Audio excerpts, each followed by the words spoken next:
Hi everybody, my name is Crystal Lutton. I am a Team Beachbody coach as well as a personal trainer and also a recent graduate with my master's in clinical psychology for marriage and family. The reason I am here today is to open up a conversation about emotional eating. A lot of my clients and challengers have asked me about emotional eating, how to manage it, kind of what it is, and just how to better work with the issue. So I want to start first by just sharing a little bit about myself. I have had many ups and downs, especially with emotional eating. I didn't realize how much of an emotional eater I was until kind of more in my college years. But in high school, I handled stress, guilt, a lot of those emotions like feeling just lonely or bored through eating, and really was so unaware as a high school age student to know what exactly I was doing, but it definitely caused some extra weight gain, caused me to be lethargic, as well as just some emotional and mood issues. And so when I got to college and started to actually face some things in my own personal journey, I actually went the opposite route. I started to restrict the more stressed I got and lost a lot of weight, and started to kind of go down a different journey of not eating. And then through some more time, maturity, counseling, and just work with inner work with myself, I kind of recognized that I had a really weird relationship with food, and how it partnered in with things such as stress and loneliness and boredom for me. Those are kind of mostly the main points. So it's a long story, but just to say that I've done a lot of work. Counseling has helped me a lot, as well as just opening up and sharing my journey with friends, loving people, and also just has also instilled a care and a heart in me to want to help other people with these areas. So it's kind of why I'm here. So again, going back to some of those trigger points, what I've noticed is that with emotional eating, a lot of times it's connected to something specific as far as an emotion goes. A lot of times it's stress. I think that's a really big one.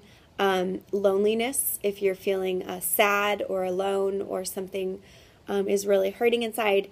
And also boredom. So the TV is definitely a big distractor, and a lot of times you could just mindlessly eat because you're kind of bored and want something else to do. And there's also a lot of chemical components that happen with that, and responses we have. So sometimes that crunch and that mindlessness helps engage a cycle in our brain that makes us want more and more. So on that note, my tips for helping to manage emotional eating. And if this resonates with you, I would love to hear from you and just hear your thoughts, maybe your story, and how I can best support you. So one of the tips is physical exercise. So getting exercise in your regular routine, I would say at least 5 to 6 days a week. Definitely also taking rest days in there.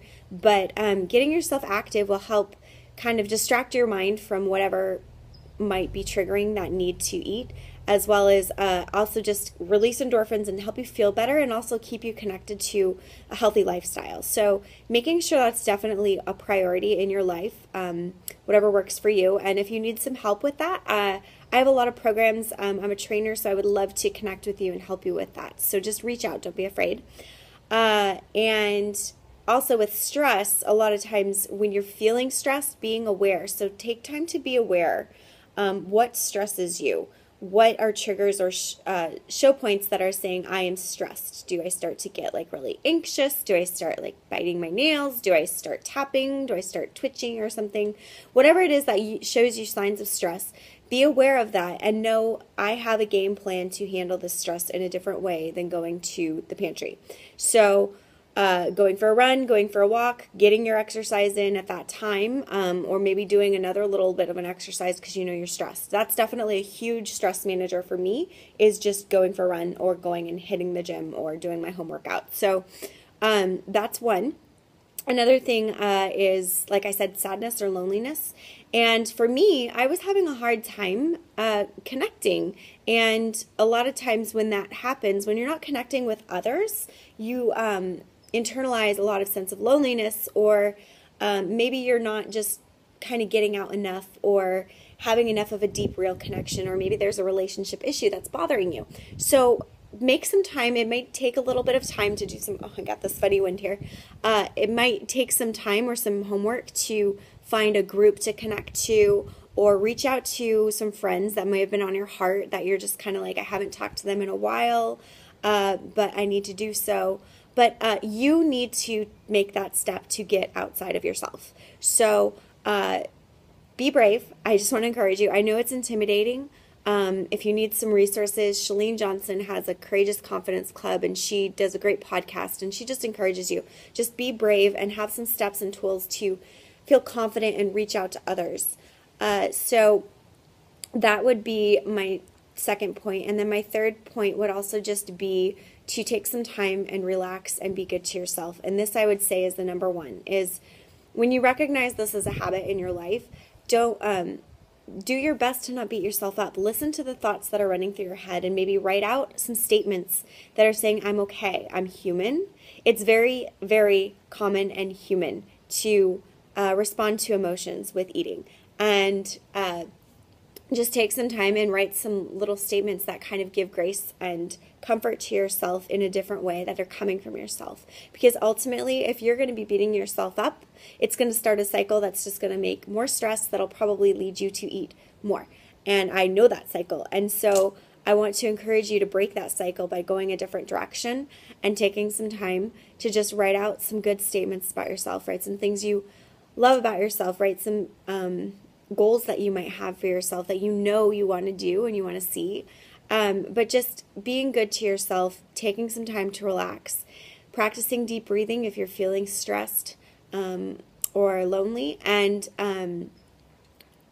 just taking that time to really fill up your own cup, if that makes sense. So, and then, last thing is just like boredom. Just, watch your TV time, watch your distraction time, and try and find some things that'll keep you engaged physically, mentally, and emotionally in ways that will help you manage this area and this becoming an issue for you. So I hope that helps. Again, my name is Crystal. There's a link below and an email address below if you'd like to reach out. I would love to connect and just see how this has hopefully been beneficial for you, opening up this discussion. So again, with that, I would love to hear back from you. So hope you're having a great day, and I will talk to you soon.